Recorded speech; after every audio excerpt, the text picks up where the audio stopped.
say you've made all these preparations. Yvette Cooper, Home Secretary now, talked about it a lot in opposition. So when will it happen? Look, I don't have a timescale for you this morning, to be frank, so I won't speculate on that. But I can tell you these risks are considered as one of the highest priorities for the United Kingdom government.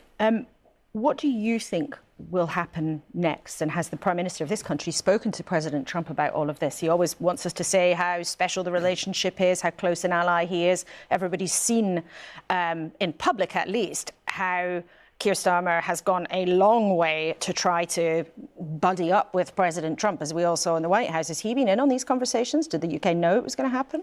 Yes, the United States does tell us in advance of activity like this. The Prime Minister will be talking to all of our international allies today, and there'll be a continuation of the work that has been going on across government all week. We did specifically know about this? We did know this was happening, yes. I mean, we are close allies. You would expect, I think, that level of communication. But just when you say the Prime Minister almost sort of saying, budding up to people, the Prime Minister fights for the interests of this country abroad. And what we've been able to do, particularly when it comes to trade with the United States, that no other country has been able to do, is about protecting British jobs. That's what the job of the Prime Minister is. That's what my job is. So we will always engage with a whole range of countries, but we do so because that is in the interests of this country.